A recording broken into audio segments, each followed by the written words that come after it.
Baik, peserta workshop sekalian, acara selanjutnya adalah materi yang berjudul penerapan PPI di klinik yang akan disampaikan oleh Ibu Tanti Oktriani, Eskep Nurse. Beliau bertugas sama dengan Dr. Dewi di Direktorat Mutu Pelayanan Kesehatan Kementerian Kesehatan Republik Indonesia. Kepada yang terhormat Ibu Tanti Oktriani, Eskep Nurse, kami persilakan.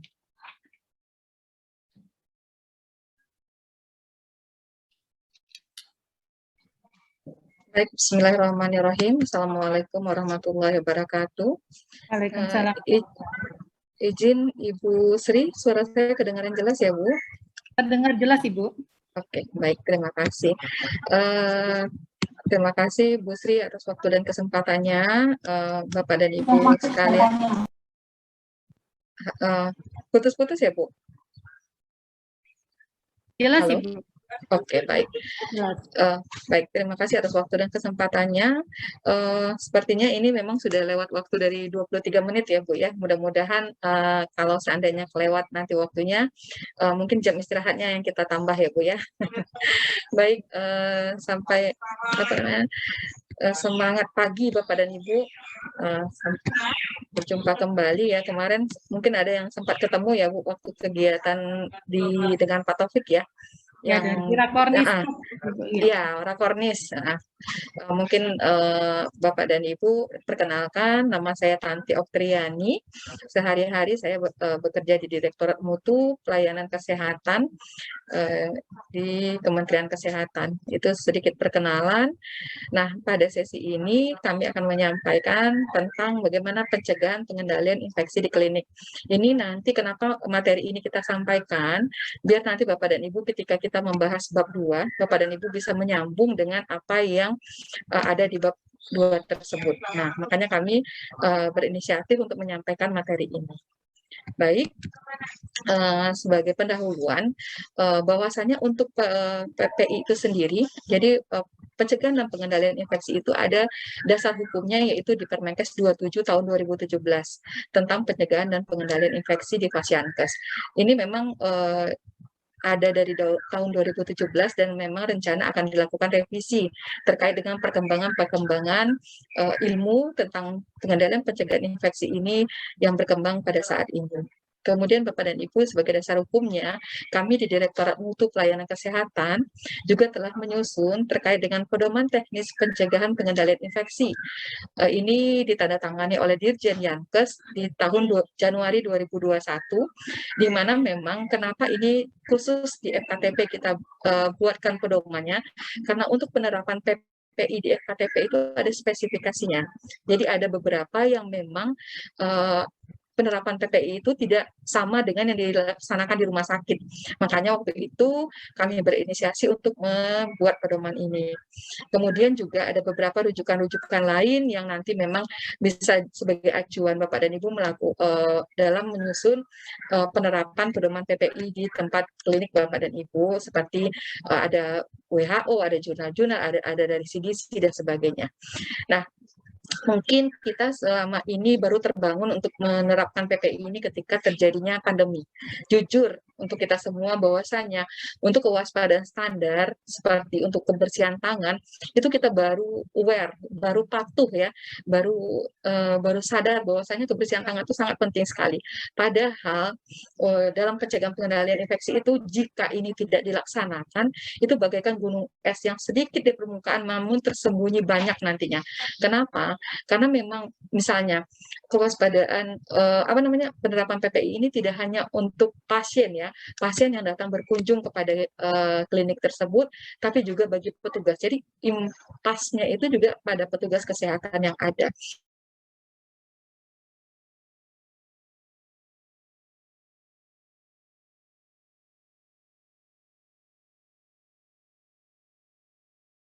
Makanya memang dalam melaksanakan penerapan pengendalian infeksi yang kita tekankan sekali adalah Bapak dan Ibu, bagaimana kita merubah atau culture change. Karena memang kita nggak sadar, kadang-kadang orang yang datang ke fasilitas pelayanan kesehatan itu mungkin ini hanya ISPA biasa, oh ini dia hanya ini. Tapi kan kita nggak tahu bahwasanya kalau ditelusuri dengan jelas mungkin ada penyakit-penyakit lain yang memang tidak tampak ya ketika kita melakukan pelayanan di fasilitas pelayanan kesehatan. Nah, inilah yang memang menjadi dasar kenapa penting sekali pelaksanaan pencegahan pengendalian infeksi ini Bapak dan Ibu. Nah, ini juga kita kaitkan dengan mutu pelayanan kesehatan. Seperti tadi yang disampaikan oleh Bu Dewi, bahwasannya angka infeksi ini merupakan salah satu indikator perbaikan mutu yang kita lihat. Jika di fasilitas pelayanan kesehatan Bapak dan Ibu masih tinggi angka infeksi, tentu ini kita katakan bahwasanya masih rendahnya mutu pelayanan kesehatan yang ada di klinik kita. Nah, inilah nanti ketika surveyor datang melakukan penilaian akreditasi, dia akan juga melihat apakah angka infeksi yang ada di fasilitas pelayanan kesehatan kita cukup tinggi atau bisa dikendalikan dengan baik oleh klinik itu. Nah, ini sedikit pendahuluan Bapak dan Ibu, kenapa pentingnya PPI.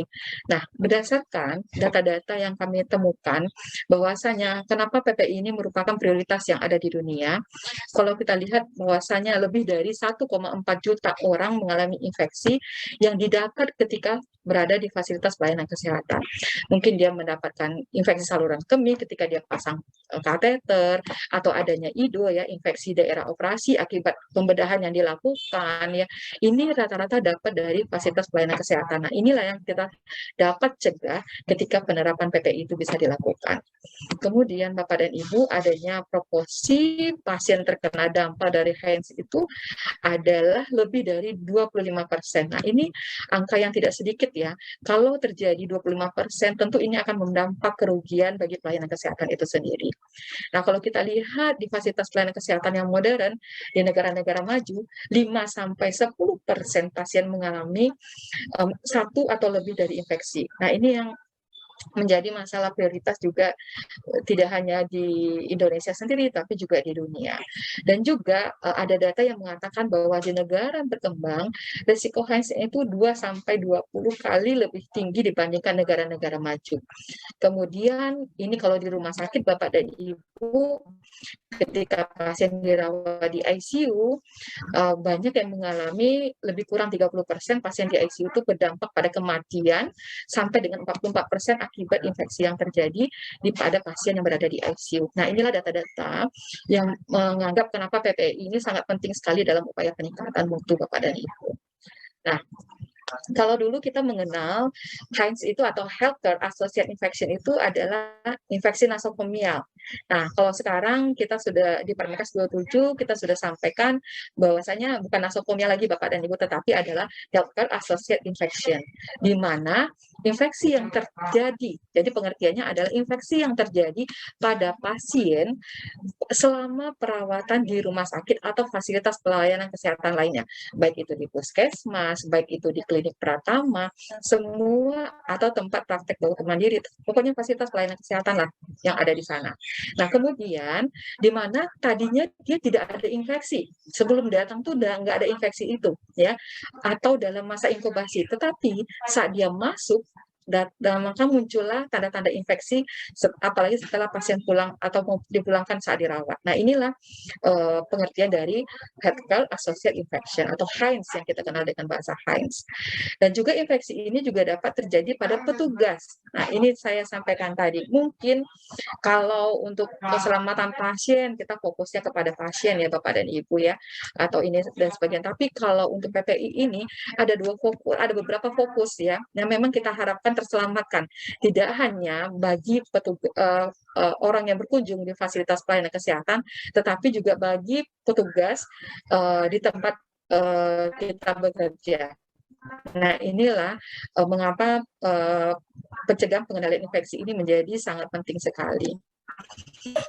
Nah, Bapak dan Ibu, seperti yang kita ketahui, tujuan dari pencegahan pengendalian infeksi itu sendiri adalah menurunkan atau meminimalkan insiden rate infeksi. Jadi angka infeksi berhubungan dengan pelayanan kesehatan, yaitu pada pasien, petugas, pengunjung, serta masyarakat di sekitar rumah sakit dan fasilitas pelayanan kesehatan lainnya.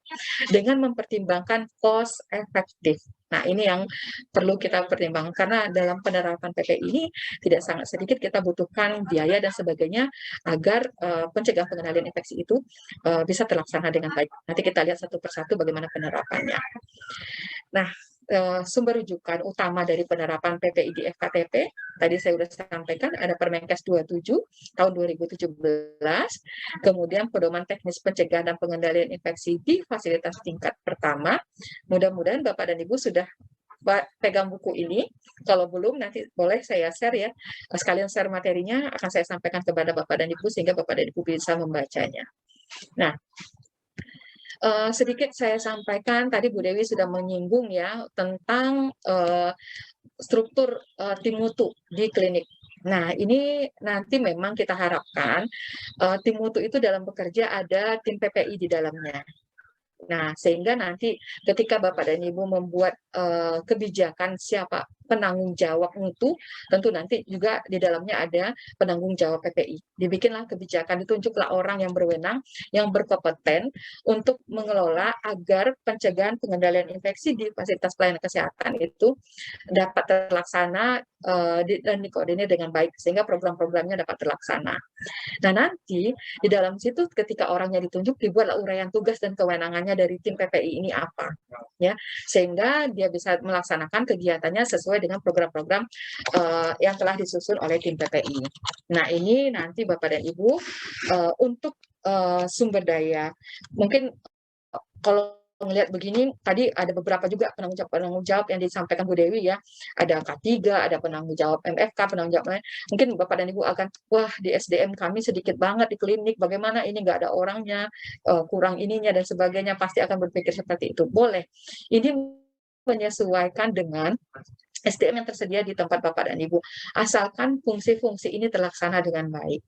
Bahwasanya begitu pentingnya keselamatan pasien dan PPI ini perlu diterapkan, tentu ada orang yang bertanggung jawab dan paham dan berkompeten untuk menerapkan hal-hal seperti ini. Nah, ini yang kita harapkan Bapak dan Ibu mulailah mengatur strategi, menyusun orang-orang yang berkompeten terhadap ini.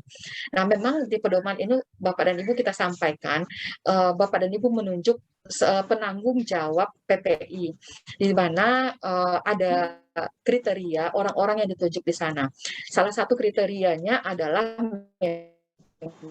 memang untuk penanggung jawab sendiri minimal dia sudah mendapatkan pelatihan dasar PPI. Mudah-mudahan di klinik Bapak dan Ibu sudah ada. Dan padahal kalaupun belum, sebenarnya sekarang itu banyak banget loh pelatihan-pelatihan yang dilakukan baik secara online. Boleh Bapak dan Ibu ikut ya, sehingga nanti bisa menunjuk orang berkompeten. Tentu kompetensi itu bisa didapat kalau sudah melakukan pelatihan atau mendapatkan pendidikan. Nah, memang kita harapkan di sini adalah mereka sudah melakukan pelatihan dasar PPI.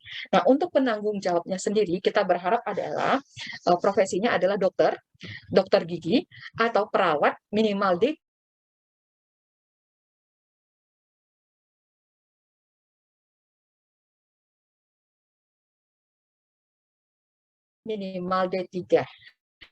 Memang di dalam pedoman itu kami tuangkan seperti itu, melihat ketersediaan sumber daya yang ada baik itu di klinik maupun di puskesmas. Nah, ini memang kira-kira orang mengelola program-program PPI yang ada di klinik Bapak. Dan inilah program PPI tentang pedoman PPI di FKTP, di mana ada 5 program yang dilaksanakan di sana, yaitu pertama terkait dengan kewaspadaan isolasi. Kewaspadaan isolasi ini ada 2 Bapak dan Ibu. Ada kewaspadaan standar, ada kewaspadaan berdasarkan transmisi. Jadi nanti kita akan bahas satu persatu seperti apa kewaspadaan standar, seperti apa kewaspadaan berdasarkan transmisi. Nah, juga di program keduanya adalah pencegahan pengendalian infeksi dengan bundle Heinz ya. Bundle Heinz ini nanti ada beberapa ketetapan untuk pencegahan infeksi yang dilakukan, tindakan-tindakan yang dilakukan sehingga infeksi itu tidak terjadi. Kemudian juga adalah surveillance Heinz. Surveillance di sini adalah terkait dengan infeksi ya yang terjadi di fasilitas pelayanan kesehatan, bukan surveillance yang lain yang Bapak dan Ibu. Misalnya kalau di puskesmas ada surveillance penyakit apa, tapi kalau di sini khusus terkait dengan surveillance terkait dengan Heinz ya, atau penyakit infeksi yang terjadi di fasilitas pelayanan kesehatan. Nah, yang keempat yaitu adalah pendidikan dan pelatihan PPI. Memang dalam pelaksanaan PPI ini perlu dilakukan pengetahuan khusus agar pencegahan pengendalian infeksi itu dapat dilaksanakan. Kenapa Bapak dan Ibu, pendidikan dan pelatihan itu juga sangat penting dilakukan tidak hanya bagi petugas kesehatan yang ada di klinik, tetapi juga semua yang ada di klinik, ya, baik itu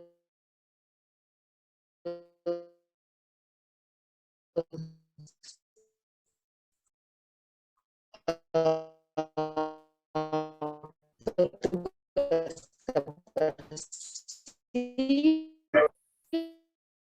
kebersihan, baik itu misalnya ada petugas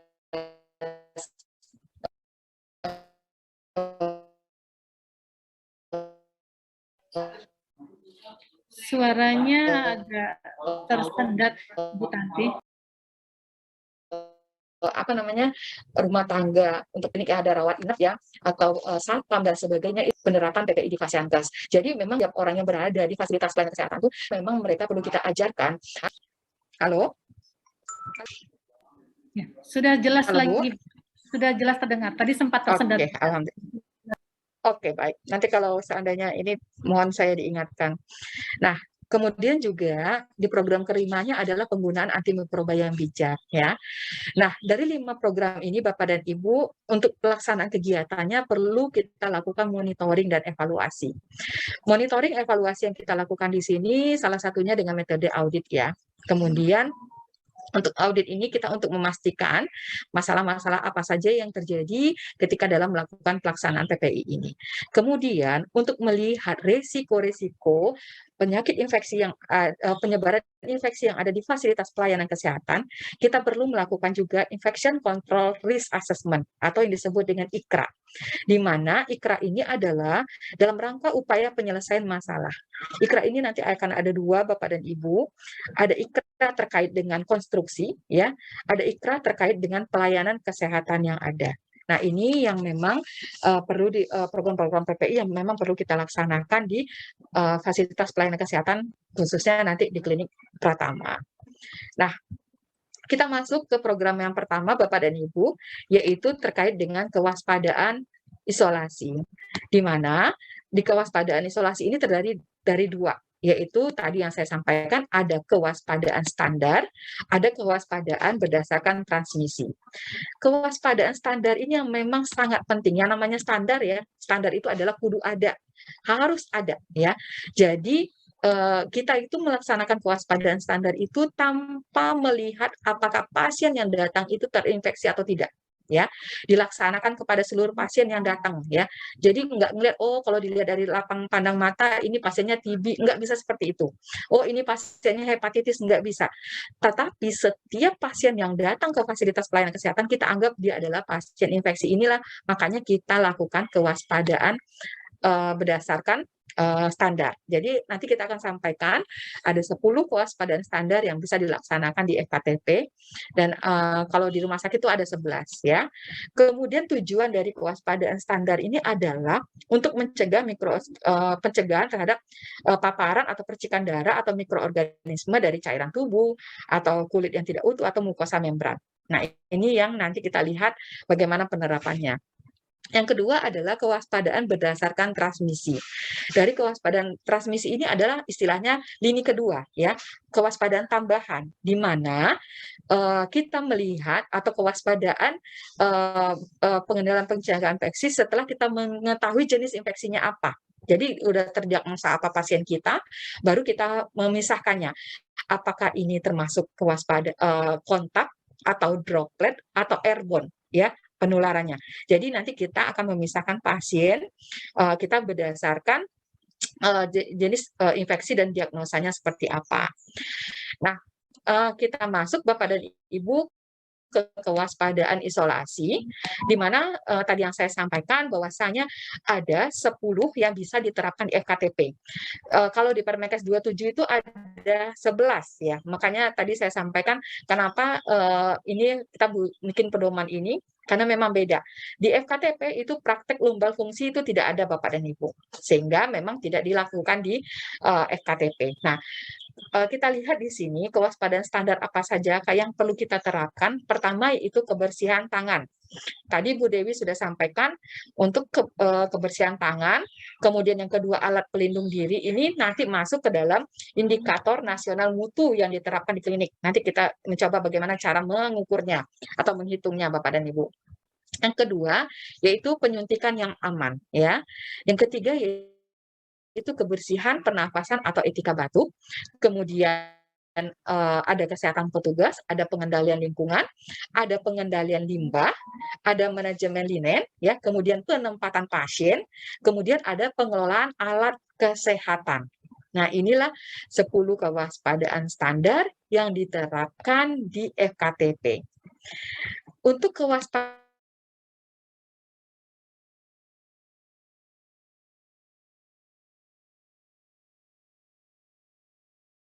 Ibu, tadi yang saya sampaikan bahwasanya ini kewaspadaan di lini kedua, setelah kita mengetahui, makanya kita lakukan kewaspadaan berdasarkan transmisi airborne ya, di mana kalau kontak itu, halo, suara saya jelas ya Bu? Ini kayaknya internetnya turun-turun naik nih.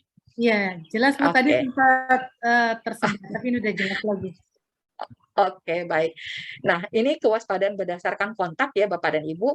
Apa yang kita lakukan? Ini contoh-contoh penyakitnya ya. Ada E. coli, ada diare dan MRSA. Jadi apa yang kita lakukan? Kita bisa melakukan hand hygiene ya, kebersihan tangan, kemudian menggunakan sarung tangan dan menggunakan gaun.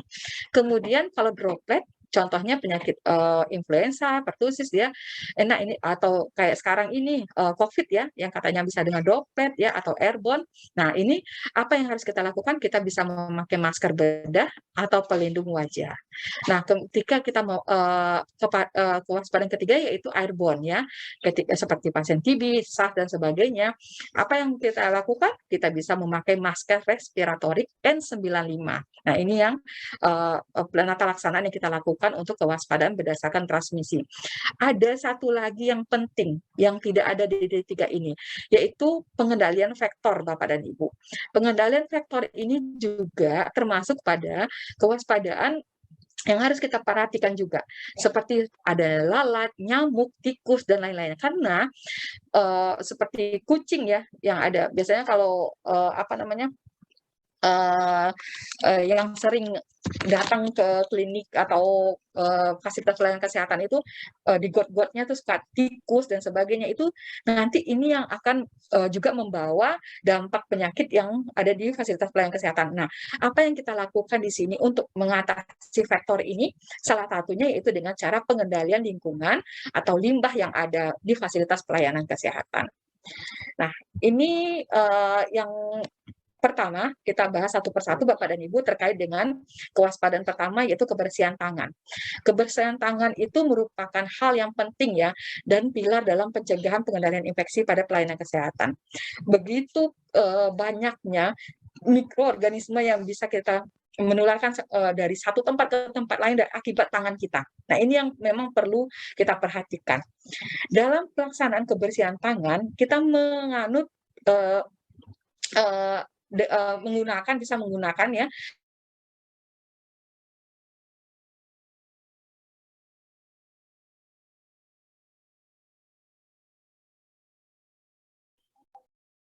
dengan bisa dengan air mengalir atau dengan menggunakan alkohol ya. Alkohol untuk dan Ibu, ketika kita menggunakan hand wash, kapan kita harus menggunakan hand wash, kapan harus menggunakan hand rub. Ketika tangan kita tampak kotor, ada terkena cairan lain-lainnya, kita harus menggunakan hand wash, air mengalir dan sabun. Ketika tangan kita terlihat kotor, tetapi ketika tangan kita tidak tampak kotor ya, kita boleh menggunakannya dengan 70 sampai 80% kebersihan tangan ini. Nah, kapan kita harus melakukan kebersihan tangan? Ada 5 moment namanya. Ada 5 saat kita melakukan kebersihan tangan. Yang pertama itu sebelum menyentuh pasien. Yang kedua yaitu sebelum melakukan tindakan aseptik ya. Yang ketiga setelah kita menyentuh cairan tubuh pasien.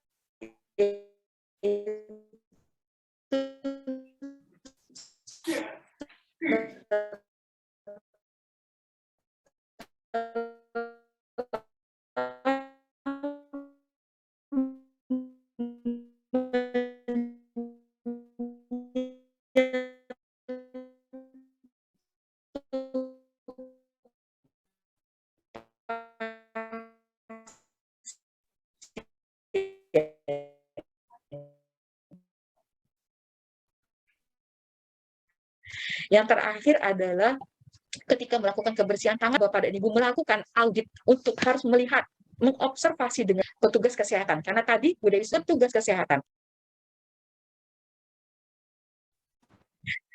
Kayaknya saya kelempar ya. Iya, terlempar. Mungkin bisa di-share screen lagi, Bu. Oke, baik. Oke, kelihatan ya, Bu? Oke, maaf sinyalnya di sini kayak gimana gitu ya. Padahal saya udah tethering dia pakai HP. Oke.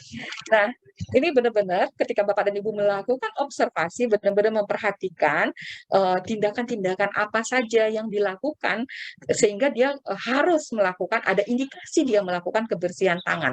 Nah, nanti ini 6 langkah kebersihan tangan ya, dengan cara 6 langkah kebersihan tangan. Saya punya videonya, boleh saya share. Nanti biar Bapak dan Ibu sebentar.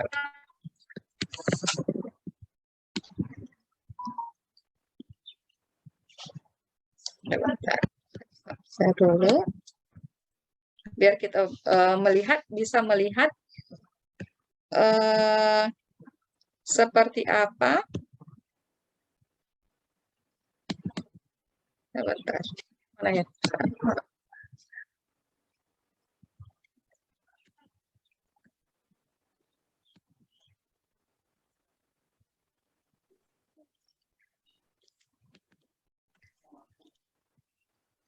Terlihat nggak, Bu, ini videonya? Masih belum, Bu?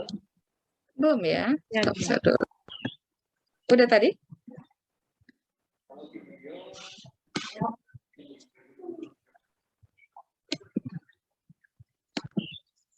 Kelihatan nggak, Bu?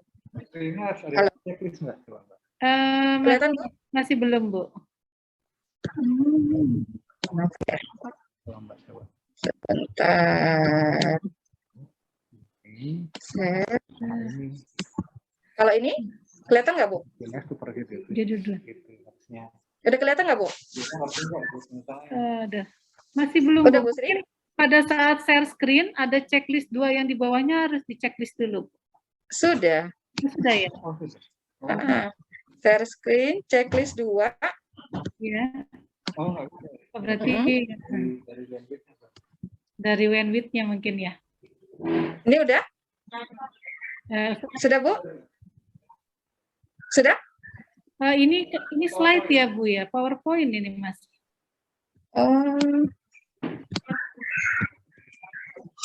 Bisa ya?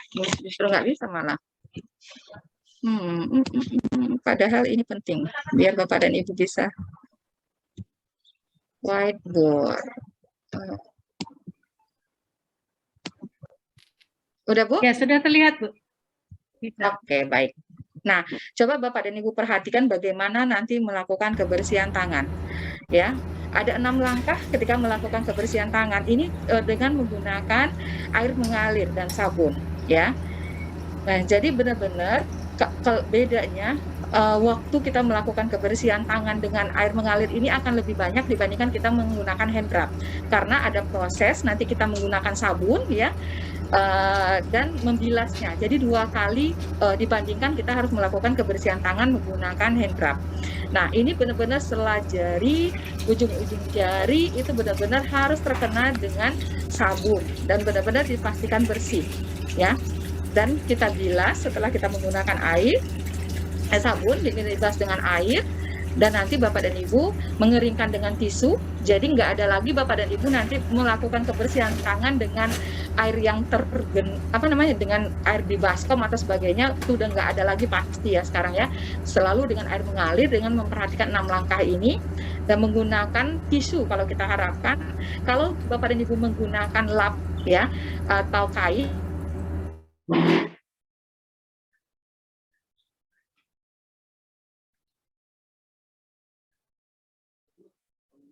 harusnya 1 kali untuk lap dan diganti, jadi harus banyak menyediakannya, dan itu juga rajin dicuci. Bukan kebersihan tangan Bapak dan Ibu. Nah, ini 6 langkah untuk kebersihan tangan. Nah, ketika kita melakukan kebersihan tangan, halo, suara saya kedengaran ya Bu Sri? Yes, terdengar itu. Oke, baik. Nah, ini tadi yang disampaikan Bu Dewi, bahwasanya kita ada pengukuran indikator nasional mutu untuk kebersihan tangan. Yang kita lihat di sini dari ini adalah peluang kapan seseorang harus melakukan kebersihan tangan sesuai dengan indikasi. Jadi Bapak dan Ibu harus memperhatikan dengan detail banget ketika mengobservasi teman-teman yang ada di klinik untuk kepatuhan kebersihan tangan, terutama petugas kesehatan ya, kita harapkan di sini ya. Nah, kita lihat seperti ini. Misalnya, ini contoh dua indikasi ya, tapi dua indikasi yang paling atas ini. Jadi sebelum dia datang ke pasien, dia udah melakukan kebersihan tangan. Ada pasien B yang datang nanti ke sini. Nah, harusnya tapi dia harus pegang pasien B. Harusnya sebelum dia pegang pasien B itu ada indikasi dia melakukan kebersihan tangan. Tetapi di sini karena dia sudah melakukan kebersihan tangan di sini sebelum dan sesudahnya, jadi indikasi yang kedua ini gugur. Jadi itulah yang saya sampaikan dengan namanya peluang atau opportunity, ya Bapak dan Ibu.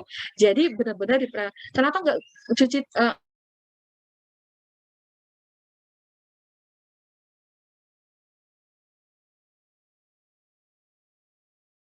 kebersihan tangan lagi, Bu? Pertanyaannya. Karena apa? Karena tangannya sudah bersih. Kenapa? Jadi untuk melakukan kebersihan tangan. Dalam tim observer untuk melakukan kebersihan tangan untuk melihat apakah dia mempunyai peluang untuk melakukan kebersihan tangan atau tidak. Ini nanti Bapak dan Ibu bisa mencermati seperti itu. Sama juga dengan pasien, maaf, sebelum ini. Sama juga dengan misalnya ada pasien C ya, ada 3 pasien ya, sama. Jadi sebelum dia datang ke pasien, dia melakukan kebersihan tangan, setelah dia ada tindakan dengan pasien, melakukan kebersihan tangan. Nah, ketika dia datang kembali ke pasien B, tapi dengan catatan dia nggak kontak kemana-mana ya Bapak dan Ibu ya, dia nggak megang meja dulu, nggak megang apa, tapi dia langsung berbalik badan, dia langsung melakukan tindakan kepada pasien B, maka gugurlah kewajibannya untuk indikasi sebelum menyentuh pasien B untuk melakukan kebersihan tangan. Demikian juga untuk pasien C. Nah, inilah benar-benar hal-hal yang benar Bapak dan Ibu perhatikan ketika untuk melakukan observasi untuk kepatuhan kebersihan tangan. Nah, itu untuk kebersihan tangan. Selanjutnya kita masuk pada pengelolaan APD. Tadi Bu Dewi sudah menyampaikan juga bahwa APD ini juga masuk dalam indikator nasional mutu.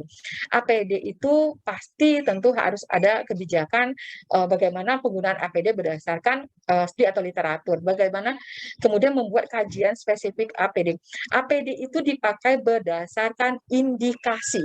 Apa tindakan yang Bapak dan Ibu lakukan? Indikasi apakah yang Bapak dan Ibu lakukan? Apa tindakan? Nah, sesuai itu indikasi Bapak dan Ibu untuk memakai APD. Jadi seperti tadi, misalnya ada indikasi bahwasanya pasien ini droplet misalnya, berarti Bapak dan Ibu harus memakai masker, harus memakai gaun atau kontak, memakai sarung tangan, itu indikasi ya. Jadi benar-benar memperhatikan apa saja pekerjaan yang dilakukan sehingga indikasi untuk tertular itu apa. Kemudian juga melakukan audit penggunaan APD. Nanti Bapak dan Ibu harus melakukan audit juga. Kemudian melakukan edukasi atau pelatihan untuk penggunaan APD dan melakukan monitoring evaluasi terhadap penggunaan APD tersebut. Kemudian juga melakukan analisis dan membuat rekomendasi dan monitoring ketersediaan APD. Nah, APD ini juga kita sampaikan bahwasanya pada APD ini nanti ada beberapa prinsip yang diperhatikan, yaitu mulai dari pemasangan sampai dengan pelepasan APD. Jadi untuk lebih jelasnya, saya sebentar, biar Bapak dan Ibu kalau dibacain slide-nya mungkin agak bingung. Kalau ini nanti saya sampaikan videonya. Oke, saya share sehingga Bapak dan Ibu bisa. Sudah kelihatan ya, Bu? Sudah terlihat, Ibu. Oke, baik. Bapak dan Ibu silakan perhatikan bagaimana penggunaan dan pelepasan APD di sini.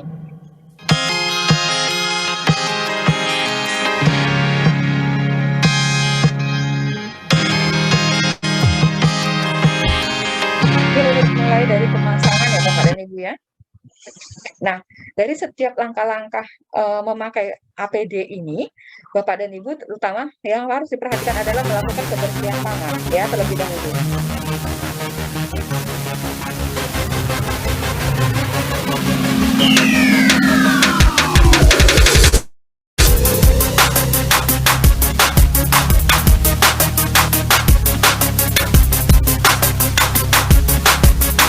Nah, kita perhatikan APD apa yang kita pasang.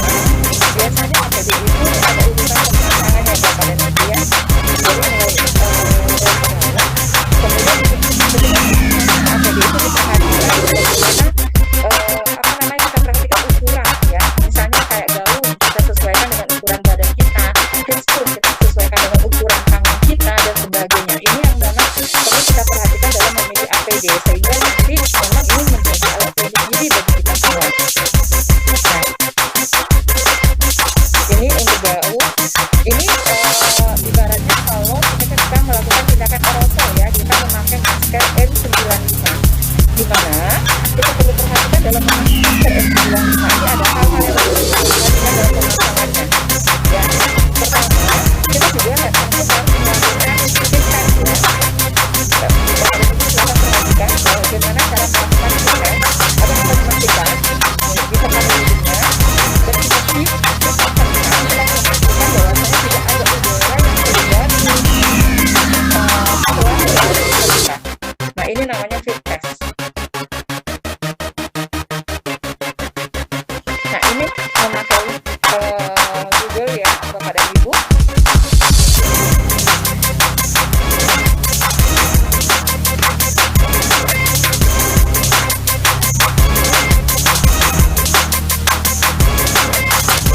Ini menggunakan penutup kepala.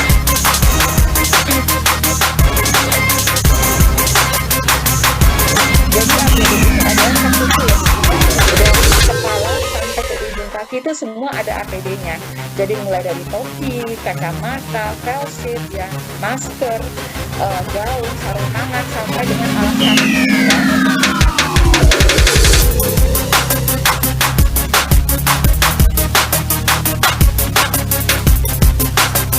Ini menggunakan sarung tangan. Silakan memilih handphone yang sesuai dengan ukuran tangannya ya. Nah, sarung tangan juga ada beberapa yang Bapak dan Ibu lihat, ada sarung tangan sewing,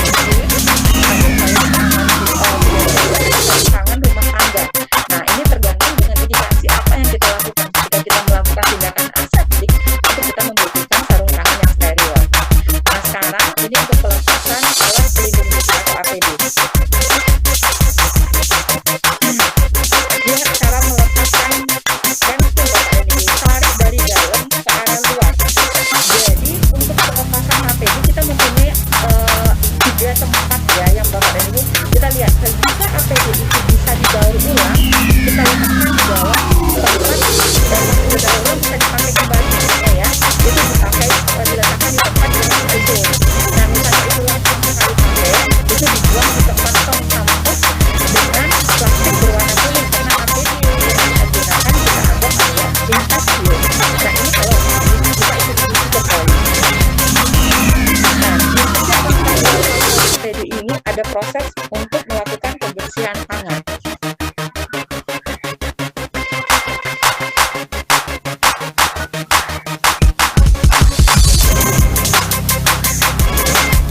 Ini melepas plastik.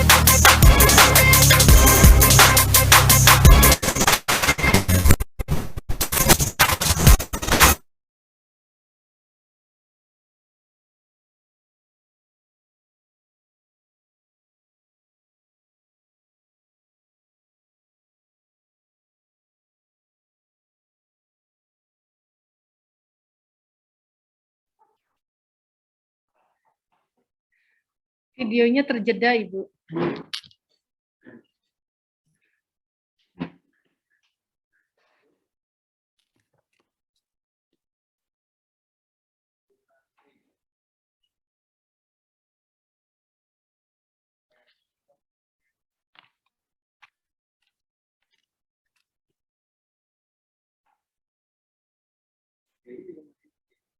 Iya, masih ya.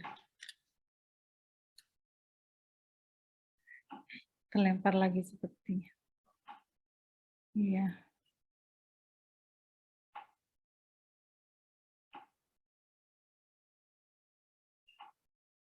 Bapak Ibu peserta workshop mohon ditunggu sebentar, sepertinya Bu Tanti terlempar lagi. Aduh, mohon maaf banget ini Bu. Siap. Terima kasih sudah kembali lagi. Silakan Ibu. Oke, ini udah kedengaran ya Bu? Ini foto Ya, sudah.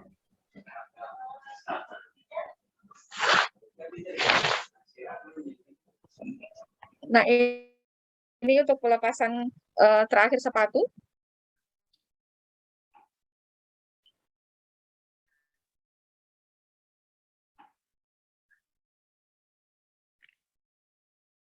Oke, ini terakhir masker.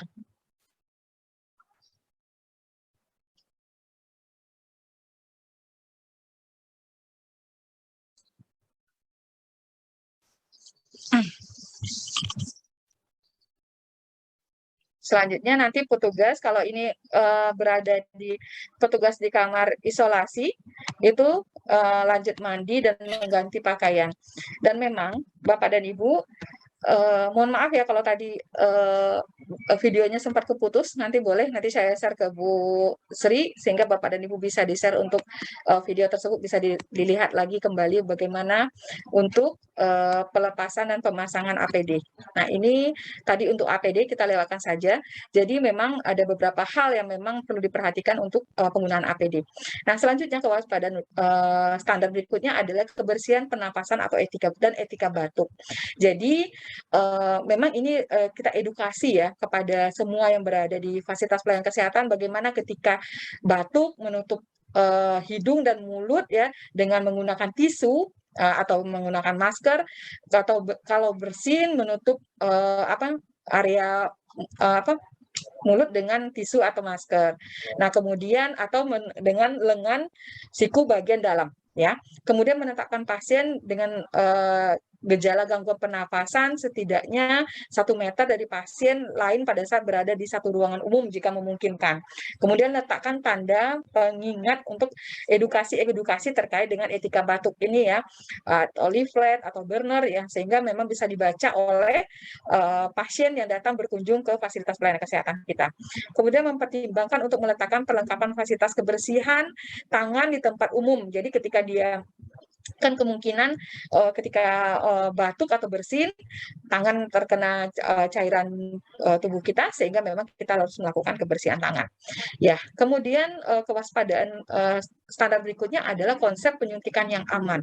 Jadi di sini adalah penyuntikan yang aman adalah praktik untuk mencegah penularan penyakit menular antara satu pasien dengan pasien lainnya atau di antara pasien atau petugas kesehatan lainnya untuk mencegah bahaya seperti cedera tertusuk jarum suntik. Nah, prinsip apakah yang perlu kita perhatikan? Kita melakukan penyuntikan yang aman. Yang pertama pasti melakukan kebersihan tangan, hand hygiene Bapak dan Ibu. Kemudian menerapkan aseptik ya, teknik aseptik. Kemudian tidak menggunakan speed yang sama untuk menyuntik lebih dari satu pasien, walaupun jarum suntiknya diganti-ganti, itu paling tidak boleh. Nah, yang paling penting dalam penyuntikan yang aman adalah segera buang limbah benda tajam tanpa harus recapping, harus dipatahkan, harus enggak. Jadi langsung menyuntik, setelah menyuntik langsung dibuang spatnya ke dalam safety box ya, box berwarna kuning yang ada disediakan di tempat kita melakukan. Nah, ini penyuntikan yang aman, jadi mulai dari persiapan Bapak dan Ibu ya, kita melakukan kebersihan tangan, kemudian menyiapkan alat-alat. Ini yang benar ya, alat-alat safety box itu didekatkan dengan troli ya, sehingga memang kita nyari-nyari lagi kemana-mana ketika mau selesai kita melakukan penyuntikan. Biasanya ini digantung ya, atau diletakkan di tempat yang kering, sehingga nanti bawah wadahnya ini kan, ini kardus ya Bapak dan Ibu ya. Kalau diletakkan di lantai, itu akan lembab. Nah, itu juga penempatan ini penting sekali diperhatikan, sehingga memang tidak terjadi lembab ketika diangkat itu tidak jatuh atau jeblos Bapak dan Ibu. Kemudian juga ini teknik-tekniknya untuk melakukan penyuntikan yang aman kita perhatikan, benar pasiennya, benar dosisnya ya, ada beberapa benar waktunya benar ya, kemudian dokumentasinya juga benar, itu yang perlu kita perhatikan ketika dan pengelolaan limbah setelah melakukan penyuntikan ini juga kita pastikan dengan aman. Nah, ini hal-hal yang perlu kita perhatikan untuk penyuntikan yang aman. Nah, kewaspadaan standar berikutnya Bapak dan Ibu adalah pengendalian lingkungan.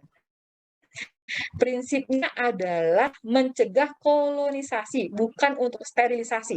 Kita nggak bakal mungkin untuk melakukan sterilisasi terhadap lingkungan Bapak dan Ibu. Tetapi kita prinsipnya adalah mencegah kolonisasi dari kuman-kuman yang ada di lingkungan yang ada.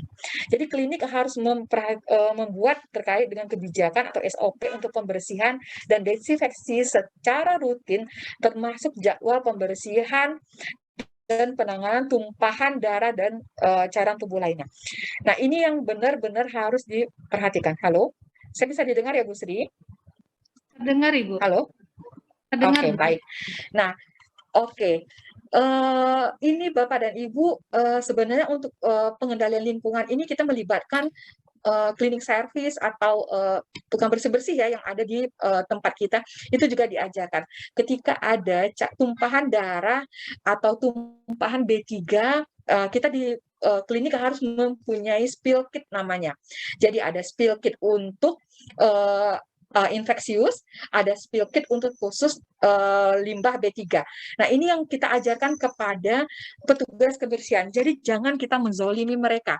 Ketika ada tumpahan darah misalnya kalau klinik Bapak dan Ibu habis melakukan tindakan atau menolong persalinan, misalnya kalau ada yang punya klinik bersalin, kemudian tumpah darah ke lantai, disuruh cleaning service-nya, silakan bersihkan tanpa menyediakan spill kit, berarti Bapak dan Ibu adalah zolim, ya, membuat mereka terinfeksi. Nah, ini yang kita ajarkan kepada itu dibuat SOP-nya, bagaimana cara membersihkan, diajarkan kepada petugas kebersihan.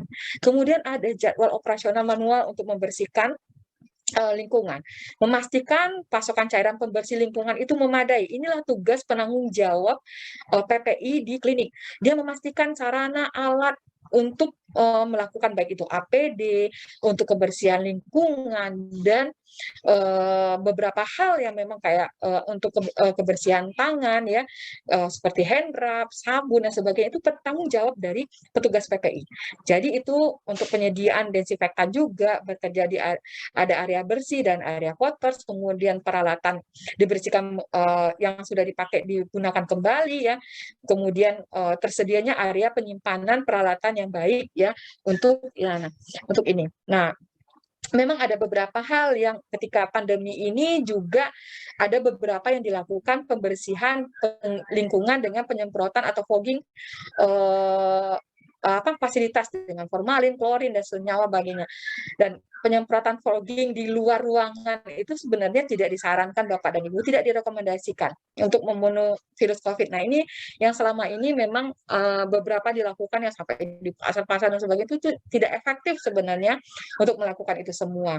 Nah, inilah yang memang harus kita perhatikan untuk mengendalikan lingkungan.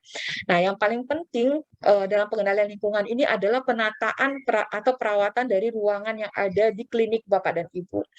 Yang paling penting sekali seperti tadi yang saya sampaikan, sarana prasarana untuk kebersihan tangan ya, perlu ada alkohol kah, hand rub kah, itu diperhatikan Bapak dan Ibu, berapa wastafel yang kita perlukan ya, berapa hand rub yang kita gunakan, berapa tempat tidur, sehingga memang ketika melakukan kebersihan tangan itu mudah, aksesnya gampang ya, point of care ini namanya, sehingga memang bisa untuk kebersihan tangan itu nggak ada alasan lagi bahwasanya nggak melakukan kebersihan tangan karena hand rub-nya nggak ada, karena jauh aksesnya dan sebagainya, itu nggak kita harapkan lagi terjadi. Nah, selanjutnya adalah furniture. Bersihkan setiap hari, khususnya area yang sering dipegang oleh pasien Bapak dan Ibu, terutama pada setiap penggantian pasien ya, dengan menggunakan cairan desinfektan. Itu bioleklorin ya, 1:9, nanti ada ininya saya sampaikan. Nah, ini yang untuk pembersihan furniture ya, yang sifatnya dilap dengan menggunakan desinfektan. Kemudian juga furniture, peralatan yang menempel di dinding harus didesain agar tidak gampang menyerap debu dan mudah dibersihkan. Itu prinsipnya. Jadi mungkin Bapak dan Ibu punya media edukasi, ada mungkin pengen punya pot apa vas bunga yang bunga plastik boleh aja, nggak ada larangan, tetapi prinsipnya adalah itu dibersihkan ya. Jadi itu yang diperhatikan. Kemudian juga gorden. Gorden itu tidak menyentuh lantai. Kalau di gorden di ruangan tindakan, kita harapkan gorden ini mudah dibersihkan ya, mudah dilap sehingga cairan tubuh ketika ada percikan darah itu bisa dilap. Kalau seandainya gorden biasa, itu kita harapkan secara periodik itu dicuci ya, 1-3 bulan sekali. Inilah yang benar-benar perlu Bapak dan Ibu perhatikan. Kemudian di daerah sekitar pasien harus bebas dari peralatan sehingga mudah dibersihkan ya. Jadi tidak akses kita untuk melakukan pembersihan pengendalian lingkungan itu gampang. Nah, bunga, tanaman pot dan akuarium tidak dianjurkan di area pelayanan pasien. Kemudian tidak mengizinkan bunga segar atau kering di area perawatan ya Bapak dan Ibu ya, karena ini menyangkut dengan tidak mungkin Bapak dan Ibu menganggap oh biar bagus, ternyata itu tidak baik juga bagi kesehatan. Kemudian tidak menempatkan penempelan kertas atau benda-benda yang menjadi tempat akumulasi debu. Nah, tempat tidur pasien harus didesinfeksi dengan sebelum digunakan oleh pasien berikutnya. Itu yang perlu Bapak Ibu perhatikan. Untuk perawatan di area perawatan pasien, nah ini yang disarankan sapunya sekarang Bapak dan Ibu, pakai mops ya, nggak lagi kita sarankan pakai sapu yang plastik atau apa, karena ini juga kurang efektif untuk membersihkan. Nah ini kita memang sarankan, di PP itu menyarankan pakai mop. Kenapa pakai mop? Supaya debunya tidak berterbangan ke atas ya, mengurangi debu ya, untuk penarikan, sehingga penarikan itu debunya tidak kemana-mana gitu. Makanya kita sarankan pakai mop. Kemudian gunakan larutan pembersih atau sesuai dengan kebutuhan. Terus alat-alat peralatan lainnya juga harus dalam kondisi baik, dicuci dengan sabun dan air dan dikeringkan. Dan ingatkan kepada petugas kebersihan ketika melakukan ini, mereka menggunakan sarung tangan rumah tangga seperti ini Bapak dan Ibu, sehingga mereka pun terlindungi dari kuman-kuman lainnya. Nah, ini yang perlu kita perhatikan untuk pengendalian lingkungan. Selanjutnya Bapak dan Ibu adalah pengendalian limbah di fasilitas pelayanan kesehatan. Limbah ini ada dua. Ada bentuk limbahnya ada padat dan cair. Nah, jenis limbahnya ada limbah infeksius, ada limbah non-infeksius, ada limbah tajam, ada limbah farmasi. Ya, limbah infeksius itu yang sudah terkontaminasi dengan cairan tubuh pasien dan jaringan pasien. Ya.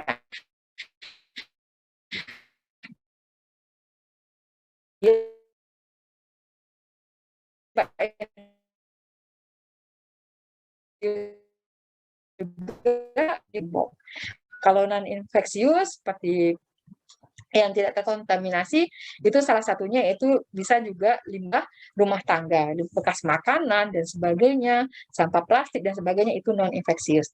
Dan limbah benda tajam yang bisa melukai dan limbah farmasi yang dari obat-obatan. Nah, ini yang perlu diperhatikan Bapak dan Ibu, pemisahan limbah ya. Ketika dia masuk ke dalam limbah infeksius, kita masukkan ke dalam wadah yang berkantong kuning. Kalau kita belum punya gimana Bu, Bapak? Boleh. Kalau nggak punya, Bapak dan Ibu tinggal dituliskan, ini adalah limbah infeksius. Itu untuk mengatasinya sementara. Ya. Jadi, kemudian ini benar-benar ini yang salah satunya limbah-limbah infeksius yang kita masukkan yang terkontaminasi seperti ada kasa yang perban, kateter, masker dan sabun itu dimasukkan ke dalam sini. Nah, non infeksius dimasukkan ke dalam kantong berwarna hitam. Nah, limbah untuk sampah infeksius dan non infeksius ketiga 3/4-nya sudah penuh, itu harus diangkat dan dimasukkan ke dalam tempat penampungan sementara. Ya, nah untuk limbah benda tajam 2/3 ketika penuh safety box itu sudah harus dimasukkan, udah diangkat Bapak dan Ibu. Jadi jangan kena eman-eman, udah nongol-nongol lah itu sepet ke atas sini. Nggak ada cerita seperti itu. 2/3 sudah terisi, ini ditutup dan diletakkan di tempat penampungan sementara sehingga diambil oleh pengelolaan limbah, mungkinkah itu pihak ketiga dan sebagainya yang ada di klinik Bapak dan Ibu, itu sesuai dengan MOU yang telah disusun oleh Bapak dan Ibu. dengan pihak ketiga. Nah, ini untuk pengelolaan limbah bersama ya. Kalau limbah cair itu biasanya masuk ke dalam IPAL. Makanya ini sangat penting sekali Bapak dan Ibu perhatikan bahwasanya ada IPAL untuk limbah cair ya. Selanjutnya adalah dekontaminasi peralatan kesehatan. Ini semua peralatan-peralatan kesehatan yang ada didekontaminasi untuk melepaskan kotoran mikroorganisme patogen dari benda-benda tersebut sehingga aman untuk dipegang dan diproses selanjutnya digunakan atau mungkin dibuang. Nah, ada beberapa untuk dekontaminasi ini yang perlu kita perhatikan bisa dengan ada beberapa tindakan yang dilakukan. Yang pertama itu dengan pembersihan, desinfeksi, atau sterilisasi. Berdasarkan teori Spalding ya bahwasannya untuk pemproses alat kesehatan ini ada 3 ya. Ada yang kita perhatikan. Pertama kita lakukan pre-cleaning dulu, kemudian cleaning. Untuk penata laksanaannya ada 3 yang kita perhatikan. Ketika alat itu adalah alat kritikal ini adalah alat yang langsung mengenai mukosa tubuh pasien. Itu sistemnya harus dilakukan sterilisasi Bapak dan Ibu ya. Kalau alat-alat semi kritikal ini adalah alat-alat yang hanya mengenai mukosa saja, itu dilakukan desinfeksi tingkat tinggi atau dulu kita kenal dengan rebus-rebus ya, direbus alat-alatnya. Nah, kalau alatnya non kritikal di mana alat ini hanya mengenai permukaan tubuh pasien, itu ini hanya dengan melakukan pembersihan atau bisa dicuci ya Bapak dan Ibu. Ini contoh-contoh alat kritikal ya, seperti alat-alat gigi yang paling banyak di klinik ya Bapak dan Ibu ya. Kemudian alat-alat di kebidanan misalnya, itu yang paling banyak dilakukan. Nah, kalau untuk semi kritikal mungkin ada NGT, ada apa namanya selang oksigen, ya, nebu, dan sebagainya. Kalau non kritikal itu seperti termometer atau tensimeter ya. Yang ini apa namanya mindsetnya harus dilakukan pembersihan, harus dicuci Bapak dan Ibu sehingga bisa digunakan kembali, ada waktunya. Nah, untuk pengelolaan alat itu memang kalau di pedoman tersebut Bapak dan Ibu kami sudah sampaikan bahwasanya ada pemisahan ruangan ya. Jadi Bapak dan Ibu punya dulu ruangan untuk pre-cleaning, untuk dibersihkan pemisahan alat-alatnya, kemudian cleaning untuk pencuciannya, dilakukan pencuciannya, baru ruangan untuk sterilisasi dan terakhir penyimpanannya. Jadi memang ketika untuk penerapan PPI ini ada beberapa yang memang menjadi kesulitan bagi tim PPI, itu ada keterbatasan sarana seperti ini. Kita nggak punya ruangan lagi khusus tempat sterilisator, Bu. Kita cuman biasanya sterilisator itu diletakkan di ruangan gigi aja atau di ruangan kebidanan misalnya. Itu memang menjadi kendala. Nah, harusnya untuk pengelolaan alat itu sendiri ada ruangan khusus Bapak dan Ibu ya. Selanjutnya, untuk penanganan linen di klinik. Penanganan linen ini juga sama Bapak dan Ibu, seperti penanganan alat-alat, linen itu dipisahkan. Mana linen yang infeksius, mana linen yang tidak infeksius. Linen yang berasal dari ruangan isolasi, itu dianggap linen infeksius, ya, masuk ke dalam kantong berwarna kuning ketika kita mengumpulkannya. Kalau linen yang non-infeksius, mungkin linen-linen yang seperti gorden yang kalau tidak terpecik ya. Jadi linen infeksius itu tadi terpecik cairan tubuh pasien atau kena cairan tubuh pasien atau ruangan isolasi. Nah, kalau yang tidak, itu masuk ke dalam kategori linen tidak infeksius. Nah, kita pun perhatikan penggunaan linen itu ini adalah untuk privasi pasien ya. Kemudian bahannya mudah dibersihkan, jadi dalam memilih linen kita harus perhatikan juga, kemudian diganti segera ketika terkontaminasi dengan bahan-bahan infeksius atau ganti pasien. Jadi kalau pertukaran pasien itu linennya harus segera diganti. Nah, untuk pengumpulan linen tadi saya sudah sampaikan, pisahkan linen infeksius atau hanya linen kotor biasa, tidak diletakkan di lantai. Ini yang paling penting sekali. Kemudian linen infeksius masukkan ke dalam kantong khusus atau kantong berwarna kuning, dan pengolahan linen infeksius ini petugasnya menggunakan alat pelindung diri. Nah, untuk pencucian linen juga Bapak dan Ibu perhatikan, harusnya di klinik memang punya mesin cuci ya. Harusnya juga mesin cucinya itu ada 2 Bapak dan Ibu. Ada mesin cuci untuk linen kotor biasa, ada juga mesin cuci untuk khusus linen infeksius. Apalagi kalau Bapak dan Ibu punya klinik gigi, klinik bersalin dan sebagainya. Nah, itu paling banyak banget untuk linen-linen infeksius. Nah, ini memang kami saran kalau nggak ada gimana Bu Tanti? Kita cuma ada satu mesin cuci. Oke, cuci dulu linen yang kotor, baru cuci linen yang infeksius. Bunyikan di dalam SOP pengelolaan linen Bapak dan Ibu semua. Nah, ini juga hal-hal yang perlu diperhatikan untuk pengelolaan linen. Halo, suara saya masih terjelas jelas ya, Bu? Jelas, Bu. Oke, baik. Kita lanjut ya. Sampai 12:30. Kemudian penetapan pasien. Penempatan pasien pada lokasi kerja petugas yang benar ini yang perlu diperhatikan. Sistem ventilasi. Jadi di sistem ventilasi ini ada ventilasi natural ya, ventilasi menggunakan jendela dan pintu terbuka dengan menggunakan tambahan kipas angin itu boleh dipakai. Kemudian ventilasi mekanik menggunakan kipas angin atau exhaust fan dan menggunakan AC ya, atau menggunakan AC. Nah, memang pada pandemi COVID sekarang ini memang kita lebih menyarankan ventilasi natural ya Bapak dan Ibu ya. Memang dibantu dengan kipas ya. Kayak kami juga di kantor sekarang jendela-jendela semua pada dibuka ya, karena pada kondisi pandemi ini ada ventilasi negatif juga khusus untuk tekanan udara khusus, dan pastikan sirkulasi putaran udaranya tuh 6 sampai 2 kali per jam. Nah, bagaimanakah penempatan yang paling bagus sekali untuk penempatan pasien pada lokasi kerja petugas? Kita perhatikan arah masuk angin dengan arah keluar angin. Jadi kita harapkan pasien itu nggak berhadapan seperti ini nih. Nah, ini buruk sekali nih Bapak dan Ibu ya, bad banget nih. Jadi ketika arah masuk angin dengan arah keluar angin sama aja. Nah, yang kita sangat harapkan sekali ini adalah jadi jangan sampai berhadapan seperti ini. Jadi antara arah angin masuk dengan keluar itu harus tidak searah dengan pasien dan petugas yang ada. Nah, ini juga menjadi hal yang penting untuk penempatan pasien. Penempatan pasien juga pada saat pandemi ini juga tadi mengatur jarak pasien ya. Jadi juga dulu memisahkan pasien ya, ada zona-zonanya biasanya tempat Bapak dan Ibu ya. Ada kuning ya, mana zona merah kalau teridentifikasi pasiennya kena COVID dan sebagainya. Nah, ini beberapa untuk penempatan pasien. Nah, kemudian untuk kesehatan petugas, ini kewaspadaan standar berikutnya, di mana ini paling penting sekali bagi petugas. Ketika misalnya pemeriksaan secara berkala yang dilakukan, terutama pada tugas-petugas yang berarea risiko tinggi ya, seperti petugas yang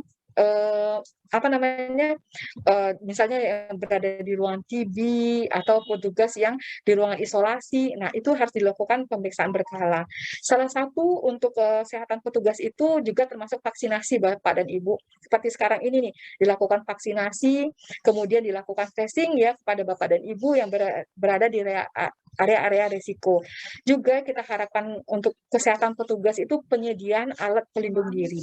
Kemudian sedianya kebijakan penata laksanaan jika terjadi tusukan jarum bekas pakai pasien.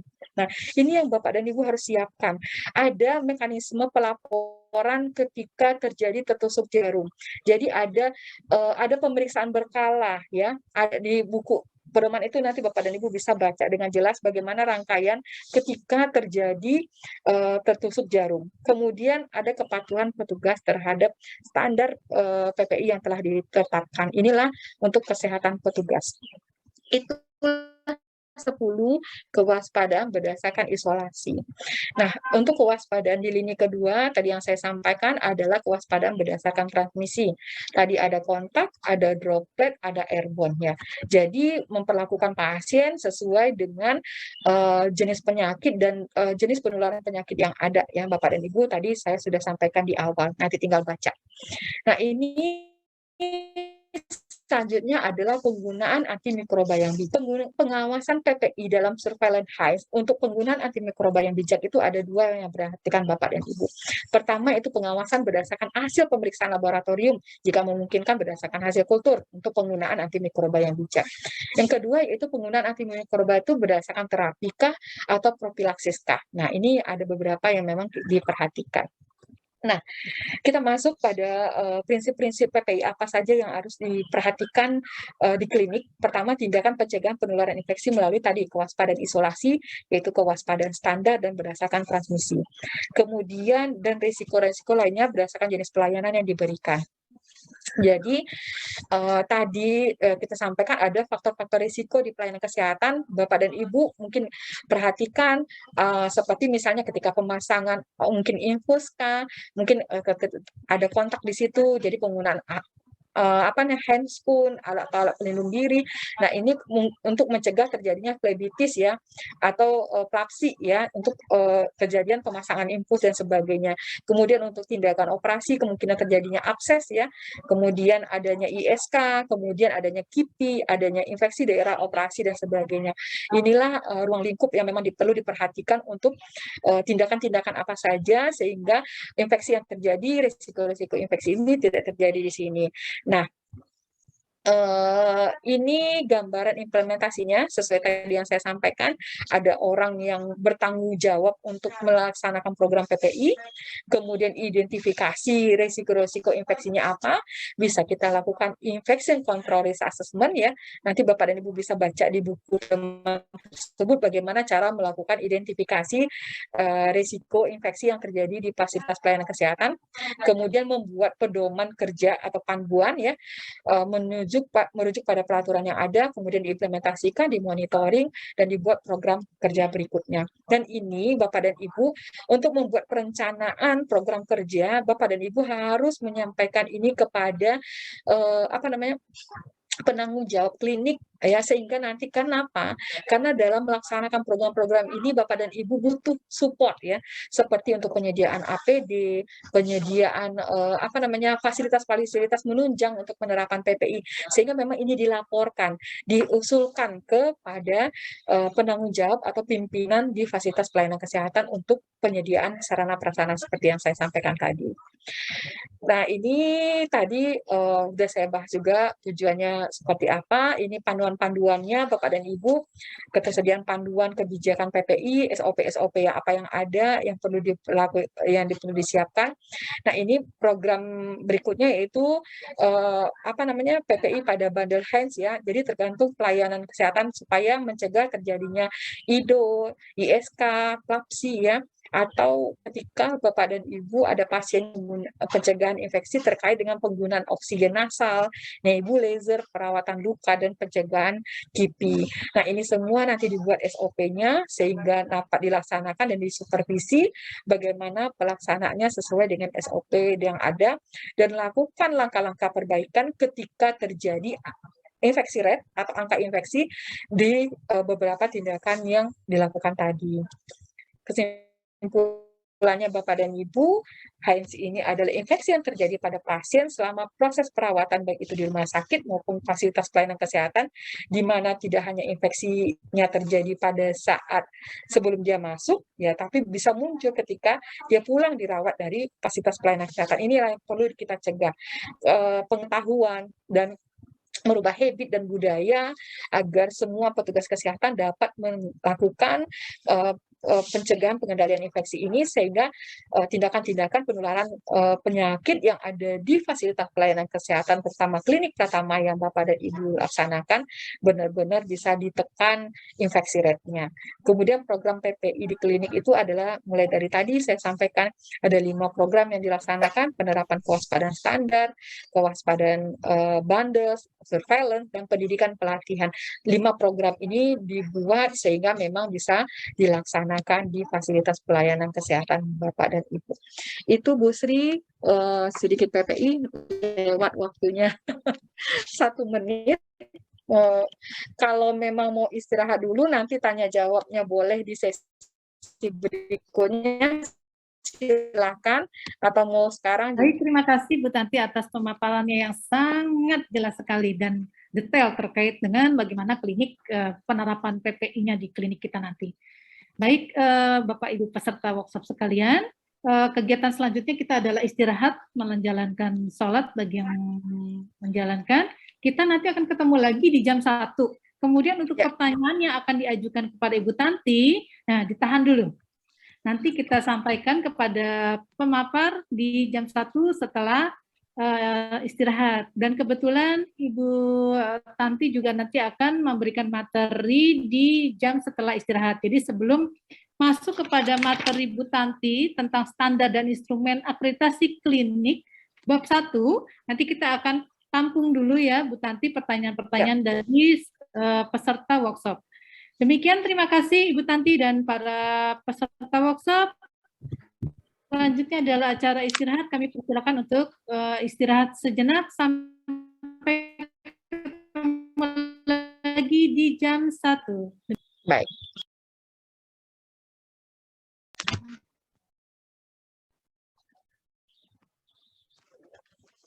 Oh my God. Sampai mengungsi ke sini. Bismillahirrahmanirrahim.